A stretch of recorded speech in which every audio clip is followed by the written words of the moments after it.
Hello everyone and welcome to Magic Arcanum. I am Keith Gomez, here filling in for Ryan Gomez. He is behind the scenes along with Nicole Burdick, and we're so happy you're with us because it's story time. I also went out to Columbus, Ohio to compete in the Open along with Ryan, and I brought with me a white deck that I would like to share with all of you. So let's dive right into the deck tech. All right, we'll start with the low drops. I opened up with some spirits. I like to start with either the Hollow Beast Glass Bear. Like his ability to ramp, and he is easy to get out of Burning Force range. Didn't always feel great to commit the Soul Core to him. My deck wound up being a little too hungry for the Soul Core, so that created some unnecessary tension, and he was limited to a single reduction, which wasn't my favorite. So he's someone I might be looking to remove in the future.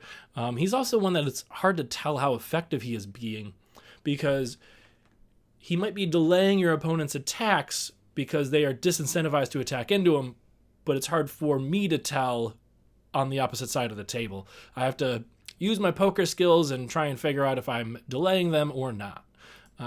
Next up, we'll get into Pegasione, otherwise just known as Peggy because that name is impossible. Easily my favorite first play of the game, supposing I am on the play. Really enjoy Peggy. Gets out of Burning Force range, which doesn't matter because it has armor red and purple, which were most of my matchups. Gets to the 4K at level 2 very easily with just 2 cores, so it's an early, easy deployment, and then you can level up Peggy pretty easily. Also very important is at level 2, with the Soul Core, again, fighting for... I'm only 2 cards in, I've got both of them want the Soul Core. But being able to stop your opponent from going super wide and swarming around you is pretty clutch. So there was a number of games where, especially against Pterosaur Red, I would load up Peggy with cores, sometimes all the way to level 3 with 5 cores, and the Soul Core so that I could make easy blocks and slow them down. Next up, we have a little bit of kind of a pre-sideboard, a little bit of main deck spice. I was worried about how many Pterosaurs I might run into. Not a matchup that we have in the local meta, so I was a little concerned. Started running with the 2 Snowflakens main board to hedge against that. Really liked it in the Pterosaur matchup. Armor red prevented them from being able to kill it. I love the 2 reductions that I was saying that Peggy and Hollow Beast do not have. So there was some late game opportunities to go wide and only needing to go wide enough to finish off my opponent, and only needing 1 core to pay for it and 1 to keep it alive made a big difference. But the ability to bounce Confront and Curse creatures did come up a few times, especially Confront. I was able to send a couple of Giganos back to their owner's hands, especially the game that I played a suppression on him. So I bounced 2 Giganos in a row, which was pretty satisfying. Next up is the namesake of the deck, Axebiter. Just really holding it down the whole time. Really happy that I invested and got myself my playset of these heading into Ohio. He was extremely useful. I knew he was working every time because my opponents would not bother to play poker. They would just sigh out loud and let me know their distaste for seeing this guy across the battlefield. Armor purple yellow came up quite a bit.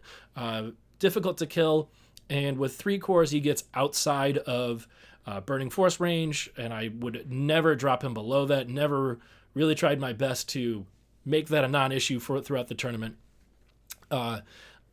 We can get into the usage of the Soul Core, something that some people might not know. He's worded very interestingly, difficultly. Neither this spirit nor any white Nexus with the Soul Core on it can be destroyed by your opponent's destruction effects or as the result of battle.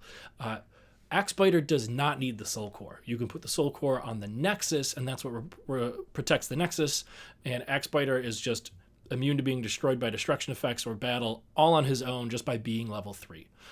Again, though, that's another... We are 4 cards into the deck, and I've got 3 of the 4 that mention wanting to use the Soul Core. So that was one of my least favorite parts of the tournament, was trying to decide where my soul core would go, how it would be utilized, and especially planning ahead for future suppressions. Now we're starting to get into where the Axebouncer part of the deck comes into effect. I was running 3 Valkyrie Mist. Really love the 3 reductions on a 4-cost creature. Select one of your opponent's spirits that cost 7 or fewer and return it to their hand. Could really just create some explosive turns, especially if I Dream Bomb them during their attack step, and then I'd Valkyrie Mist and bounce something else back to their hand, and just really create some windows to get in and do some damage. Pathetic level 1 stats at 1000, and at level 2 with 3 cores it still only gets up to 3k, which means it's never dodging a Burning Force, but that's okay because it usually does its work by bouncing something to their hand. A lot of times the makeup of my board disincentivized a Burning Force anyways. They would not get the 2-for-1 because everything had armor red, so Valkyrie Mist would be an expensive removal target for them. But really good tempo play, satisfied with the 3. There's some other synergies up the chain that we'll talk about in a second. Another of my bounce suite is Fortress God Knight Odin Type X. Really cool with a 5 cost, 3 reduction. There's that miserable level 1 3k though, so got to be on the lookout. Don't want to expose yourself to getting 2-for-1 against your opponent's Burning Force. But I really enjoy his effects. He stands back up if you have a Nexus, which is easy to pull off. I'm running 5 Nexuses, so they're not always there, but the Nexuses are protected by Axebouncer, so I don't usually overinvest on those. And then really loved when the spirit attacks or blocks, bounce a 3 to their hand. That came up a number of times, very effective, and another good one for attacking in, bouncing their thing, stand back up on my turn, and he's ready to bounce usually the same creature that just went back to their hand. So 2 of those guys, and then a little bit more bouncy house action over here with my boy Buffalong Bill. Bill's Mafia, represent. Here we go.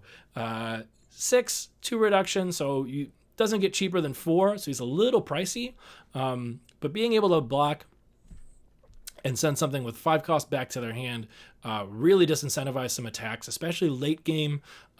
Board starts getting wide with spirits on both sides, and having him there to threaten, and then especially to potentially get loaded up with cores so that you could have that effect when he attacks as well was pretty useful.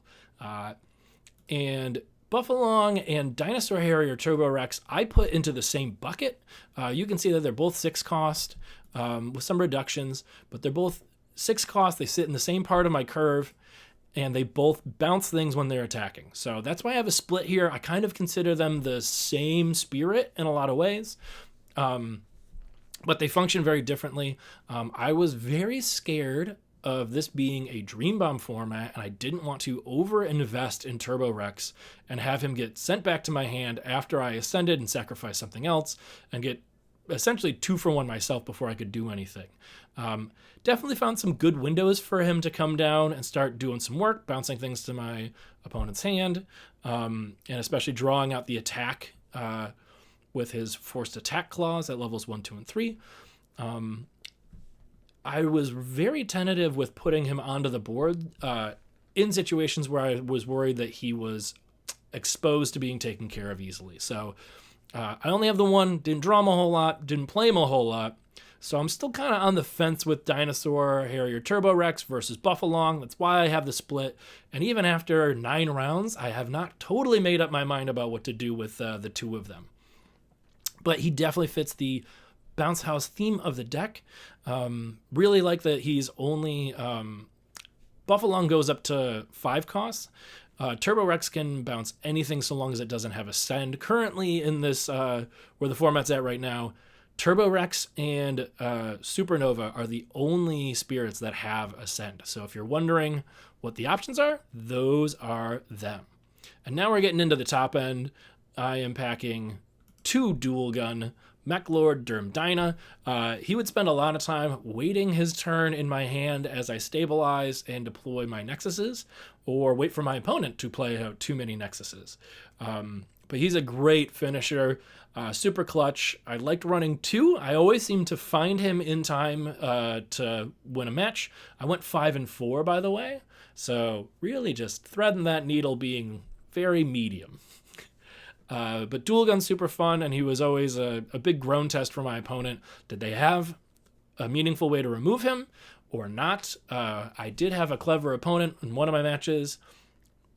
The rest of my board had armor purple, aside from Derm Dyna, who was an unblockable attacker, but that meant that he was my only choice when they played their deadly balance. I could not choose my 2 armor purple guys, so he was removed pretty handily. Like running 2 of them. I'm not super aggressive. I am very mid-range, kind of tempo-based, and dual gun was a great way to get in the last 1, 2, sometimes even 3 hits on an unsuspecting opponent after they've been drained of their resources trying to get through all of my armor guys. I am doing a single armored dragon ship Enterprise, just a very expensive guy to get down on the field. Love the triple armor though. Very useful in the long matchups where I might be against another control deck. Giving the whole team armor white comes in handy a lot. And he's just a great way to protect the whole board. I never really wanted to have an opening hand with 2 of him though, so I kept him at just 1. Still very powerful, fits well in the meta. I think white has a bizarre advantage right now because there's only 4 colors with 2 more on the way, which means you only have to have armor for 4 colors. In the future, that'll be stretched a lot thinner. So Dragon Ship takes care of 3/4 of your opponents, which is pretty useful.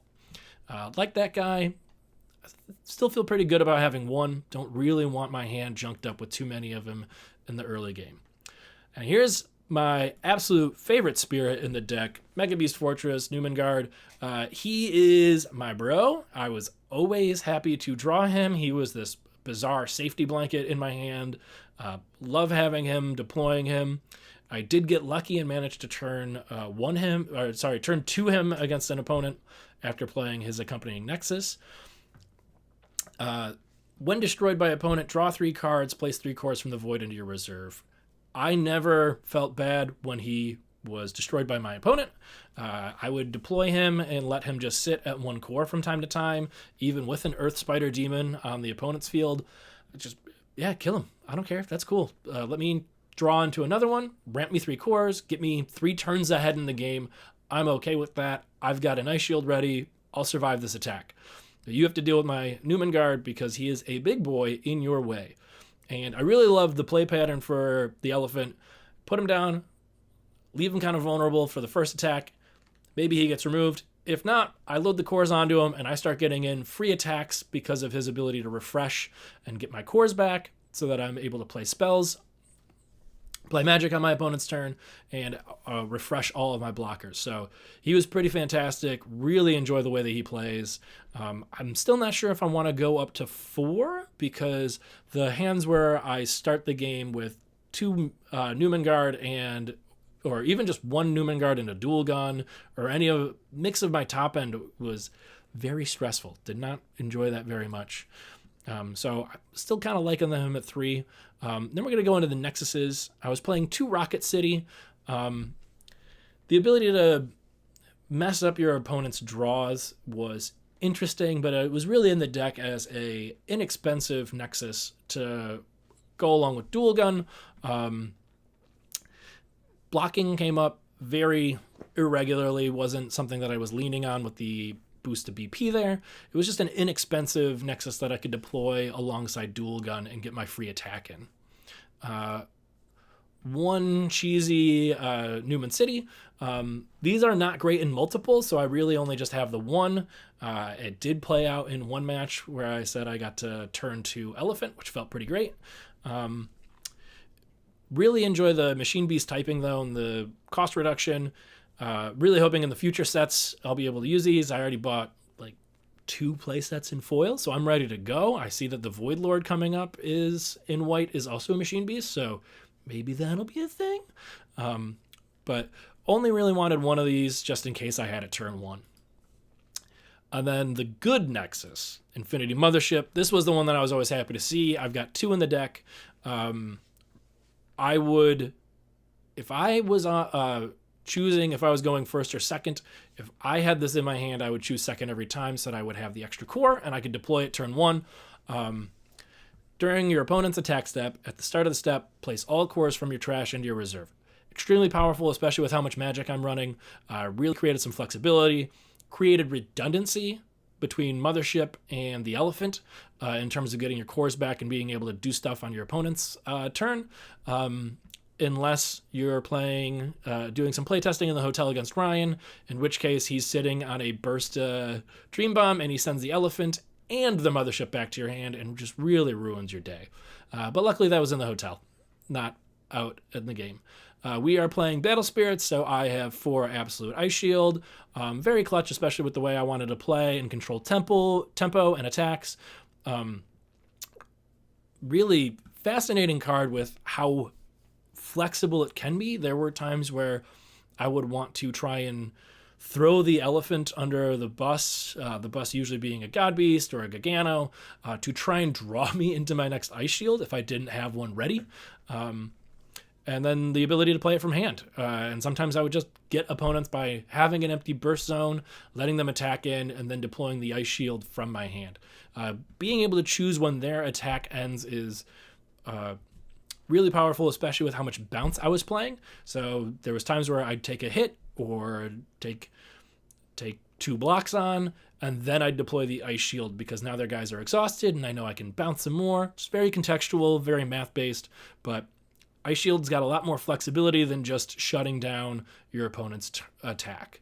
A single regain. This was another one that I talked to Ryan about in the hotel room the night before registration was due.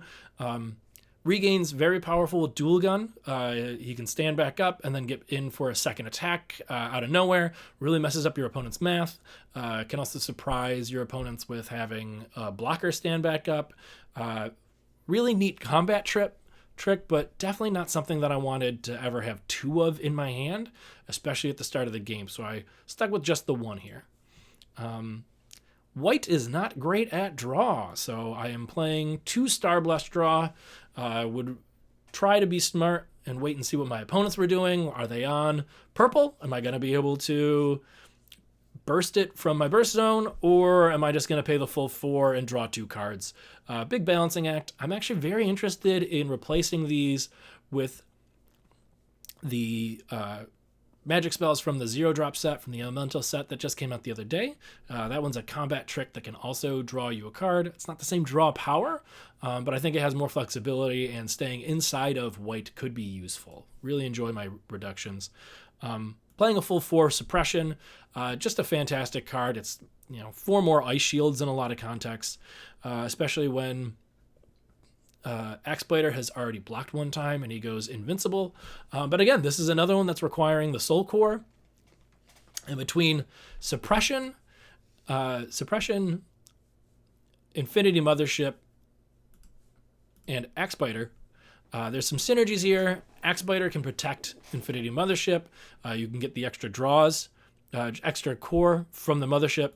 But to protect it during your opponent's turn, you need to have the Soul Core on it, which means, and if I want the extra core, that means I need 3 cores on this, one of them also being the Soul Core. So there was a lot of dancing to do. This was the longest, easily the longest I have ever played Battle Spirits Saga. Also the first times I had ever tried to play sideboarded games of Battle Spirits Saga. So I was still learning a lot and figuring some things out. And this was a math problem that I wasn't quite ready for late in the day, especially with how warm the convention hall was.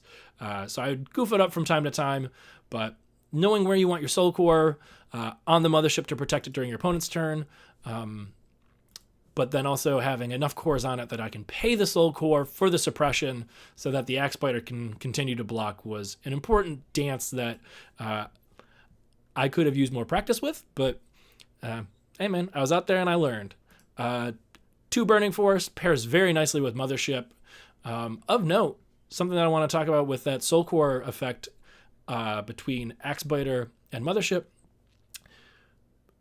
Select one of your opponent's Nexuses and destroy is only a main effect. So after you get into the attack step and your opponent is swinging in, you are free to pay that Soul Core. from the mothership and it loses its protection, but your opponent can't Burning Force the Nexus anymore anyways, because that's only a main effect. So that was something that I was worried about until I reread the cards. But getting the 2-for-1 or even just clearing out some utility guys was very powerful. Also love being on the draw, going second, if you will, paying my 5 for Mothership and then having a Burning Force in hand to clear the board right away is a powerful, powerful turn 1 for you. And then, of course, it is a Dream Bomb format, so I am running a full 4 of Dream Bomb. I didn't play it out of my burst too often, but it is a powerful effect, especially for removing your opponent's Netherworld Depths. That's a big one to try and keep off the board, and it's an expensive one for them to redeploy. But often love the tempo play of taking a Key Spirit from them and sending it back to their hand. Really want to point out the way that the flash step works. There was a number of times where I would make what would end up being my final block for the turn, and I would look at the Dream Bombs in my hand, and I would look at the board and have to do some math and figure out, do I want to Dream Bomb here and remove something that's not even going to attack me this turn, but that I don't want on their board as a blocker on their turn? If I Dream Bomb and then maybe Valkyrie, that gives me 2 removal spells and an extra attacker, and maybe that's what I need to get in. So you have to take the extra time at the end of their attack step before you've passed up your flash opportunity to figure out if you want to Dream Bomb something that's not necessarily affecting combat at this very second. But that's some big brain moves for Dream Bomb. Really love the card. Can't wait to find some way to get those in foil, because I will continue playing them for a while. Great flexibility, and it really gets around a lot of... there's very little armor white in the format, so it's good against a lot of things. So that's my starting 50. Definitely room for some improvements. Like I said, I wasn't in love with Glass Bear. I think there could be some changes there. Snowflakin was kind of a hedge against an expected meta. And Rocket City is not my favorite, but it is an inexpensive Nexus. So those are probably my easy cuts, things that I'll be looking to replace as we head into set 2. And then there's also some competition between Buffalong and Harrier Turbo Rex. Very curious about your opinions out there. Please leave us comments and let me know. And we're going to head into my probably mess of a sideboard. Never sideboarded before in this game. So take a look at what I got here. I've got 1 Flamefish, mostly because I love his face. He's got a great little face there. Look at those cheeks. You just want to pinch him, even if he does shoot flames all over you. He's just a very inexpensive guy to deploy and really mess up your opponent's early attacks. So I've got 1 to side in against super aggressive matchups. I also really... It's another guy that requires the Soul Core. I don't know what the count is up to, but it's too many cards that are interested in the Soul Core and where it's at in this deck. So something to keep in mind. Also running 3 Head Ice Maid Fulla. She's great for the purple matchup. Really messes up their game plan. They know that they have to side in Angelic Pressure to try and remove her, but they don't always have the pressure, and you get to just enjoy deploying your spirits and keeping them safe from their core removal. So I got a full 3 there. When it came to sideboarding options, I would usually look at other 3s. So if it was a purple matchup and I wasn't seeing too much Curse or Maduke, I would think about taking out Snowflakin. Usually the bears were the first ones to come out because I wasn't in love with those guys. And then if any of my other spells specifically just didn't line up right, those would be the things to come out. I've also got 3 Greygarmers. This guy was pretty neat. Like checking him out. He's a really cool suppression target because at levels 2 and 3, he just keeps growing every time that he blocks. And then armor red-white. So I would side him in a lot against Pterosaur, or if I was in a white mirror match. 1 more armor dragon ship. Again, this was really more for games that would go long against either purple players or white players. Having more access to the armor could be pretty clutch. And I'd side out other top-end type things, unless it was like a true control match, in which case I would just load up. 1 Forest of Steel Leaves. This is Nexus protection, as long as you have a burst set, and I've got plenty of burst in the deck. So this would come in against Pterosaur players or guys that would want to make sure that my Nexuses were not being removed so that I could dual gun at the end of the game, or if it was really important for me to keep Mothership on the field. And then finally, 1 extra Burning Force. This was my most common one to sideboard in. I actually think maybe I wanted to have 3 Burning Force main deck. Flexibility with removing 2 small guys, staying alive, and a deck that wants to stretch the game out into the mid to late game, as well as the ability to take out key Nexuses against opponents, especially Netherworld Depths was pretty clutch. So there you have it. Those are my 60 cards that made up my deck for Ohio. Let me know your thoughts. I think I did a medium job piloting what looks like a medium deck, but it was very fun. I really love the tempo plays, trying to line up the important turn, trying to pull off something like Valkyrie Mist is a 4, so you could play that for just 2 sometimes, bounce something 7 or less to my opponent's hand, and then ascend into the Turbo Rex. That's a lot of tempo. That can really put your opponent in a position that they were not ready to deal with. So some really cool stuff going on here. I enjoyed playing the deck a lot, even if I did pretty mid. But thank you for joining me and checking out my Battle Spirits Saga deck tech for Axebouncer, which placed very mid in Ohio. We're so glad you stopped in, and we'll see you again soon. Thank you.